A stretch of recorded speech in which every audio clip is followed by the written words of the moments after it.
શ્રી ગણેશાય નમઃ. આજના વિડીયોમાં આપણે સાંભળીશું શ્રાવણ માસના મંગળવારનું વ્રત, મંગળા ગૌરી વ્રત કથા. આપને આ વિડીયો પસંદ આવે તો લાઈક કરજો, શેર કરજો અને મારી ચેનલ સબસ્ક્રાઈબ કરજો. શ્રાવણ માસના દર મંગળવારે અખંડ સૌભાગ્ય, સુખી દાંપત્ય જીવન અને સંતાન પ્રાપ્તિ માટે માતા મંગળા ગૌરી, મા પાર્વતીનું વ્રત કરવામાં આવે છે. આ વ્રત 5 વર્ષ સુધી કરવાનું હોય છે. લગ્ન થયા પછી સાસરે પણ આ વ્રત કરી શકાય છે. આ વ્રત પતિનું સુખ, સંપત્તિ અને આયુષ્ય વધારનારું છે. શ્રાવણ માસના મંગળવારના રોજ પાર્વતીજીનું પૂજન કરવું ને મંગળા ગૌરીની કથા સાંભળવી. આ વ્રત કરવાથી પતિનું આયુષ્ય લાંબુ થાય છે અને દાંપત્ય જીવનમાં સુખ શાંતિ રહે છે. કુંવારી કન્યાઓ યોગ્ય અને સુશીલ જીવનસાથી મેળવવા માટે આ વ્રત કરે છે. વ્રતના દિવસે માતા પાર્વતીને 16 શૃંગારની વસ્તુઓ, 16 દીવા અને 16 પ્રકારના નૈવેદ્ય અર્પણ કરવાનું વિશેષ મહત્વ છે. ધનપાળ નામનો એક બ્રાહ્મણ હતો. તે નિસંતાન હતો. એક વડીલની સલાહથી તેમણે મંગળા ગૌરીનું પૂજન કર્યું. તેના પૂજનથી દેવી પ્રસન્ન થયા. તેને કંઈક વરદાન માંગવા કહ્યું. આથી ધનપાળે પોતાને ત્યાં પુત્ર થાય તેવી ઈચ્છા વ્યક્ત કરી.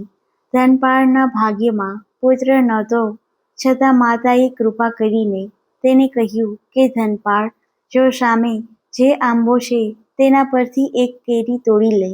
આંબાની ડાળે લટકતી કેરીઓ થોડી ઊંચી હતી, તેથી આંબા નીચે ગણપતિની જે મૂર્તિ હતી તેની ડૂંટી પર પગ રાખી એક કેરી ઉતારી.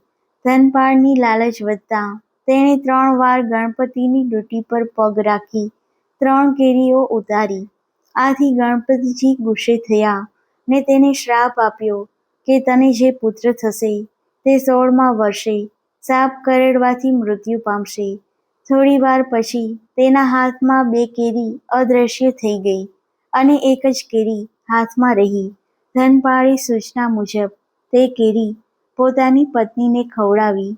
તેની પત્ની સગર્ભા બની અને 9 માસે પુત્રને જન્મ આપ્યો. આનું નામ વિજય પાડ્યું. તે મોટો થયો ત્યારે જનોઈ આપવામાં આવી અને તેને ભણવા માટે તેના મામા સાથે કાશીએ મોકલ્યો. મામા અને વિજયે કાશીએ જતા રસ્તામાં એક છોકરીઓનું ટોળું દીઠું અને તેઓ અંદરોઅંદર જે વાતચીત કરી રહ્યા હતા તે તેમણે સાંભળી. તેમાં સુશીલા નામની એક છોકરી માતા મંગળા ગૌરીનું વ્રત કરી રહી છે એમ જણાવ્યું, જેથી આને જે કોઈ પરણશે તેનાથી મૃત્યુ દૂર રહેશે. આ સાંભળી મામાએ વિજયનો વિવાહ આ છોકરી સાથે થાય તો તે 16 વર્ષે આવનાર ઘાતમાંથી મુક્તિ પામે એમ વિચાર્યું. મામાએ સુશીલાની મા પાસે જઈ વિજયના લગ્ન સુશીલા સાથે થાય તેવી માંગણી મૂકી. સુશીલાની માએ તે માંગણી કબૂલ રાખી અને સુશીલાના લગ્ન વિજય સાથે કરવામાં આવ્યા. થોડા દિવસ મામા ભાણેજ ત્યાં રોકાઈ પછી કાશીએ જવા નીકળ્યા. કાશીમાં પોતાનો વિદ્યાભ્યાસ પૂરો કરી વિજય પોતાની પત્નીને ત્યાં આવ્યો. અહીં હવે વિજયને 16 વર્ષ થયા હોવાથી એક રાત્રિએ નાગદેવતા તેને દંશ દેવા તેની પાસે ધસમસતા આવી રહ્યા હતા. સુશીલાને મા મંગળા ગૌરીએ સ્વપ્નમાં સૂચના કરી કે તારા પતિને દંશ દેવા નાગદેવતા આવી રહ્યા છે. તેની આગળ તું દૂધનું વાસણ મૂકી દેજે, જેથી તે તારા પતિને દંશ નહીં મારે. સ્વપ્નની વાત સાચી સમજી સુશીલા એકદમ પોતાની પથારીમાં ઊભી થઈ. દૂધનું ભરેલ એક વાસણ પોતાના પતિના પલંગ નજીક મૂકી દીધું અને તે એક બાજુ ખૂણામાં ઊભી રહી શું થાય તે જોવા લાગી. થોડી વારમાં નાગદેવતા તેના ઓરડામાં દાખલ થયા અને દૂધથી ભરેલ વાસણમાંથી દૂધ પી જેમ આવ્યા હતા તેમ પસાર થઈ ગયા. સુશીલાએ પોતાના પતિને જગાડીને આ બાબતની વાત કરી. મંગળા ગૌરી માતાએ તેમને સ્વપ્નમાં આવી કેવો બચાવ કર્યો તે દર્શાવ્યું. મંગળા ગૌરી વ્રત.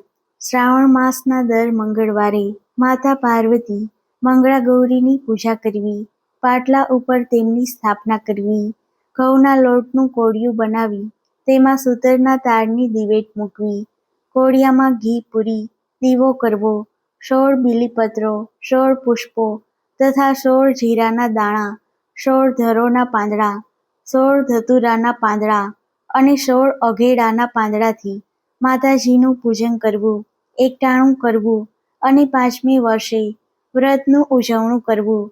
ઉજવણું કરતી વખતે વાંસની છાબડી, ફળ ફૂલ અને માતાજીની મૂર્તિ મૂકી પૂજન કરી બ્રાહ્મણને દાન આપવું. આ વ્રત કરવાથી સુશીલા અને વિજય ઘણા સુખી થયા. તેઓ પોતાના માતા પિતાને ત્યાં જઈને સુખ ચેનથી બધા સાથે રહેવા લાગ્યા. જેમ વિજય અને સુશીલાને મંગળા ગૌરી માતા ફળ્યા, તેમ આ વ્રત કરનાર, કથા વાર્તા વાંચનાર, સાંભળનાર સૌને ફળજો.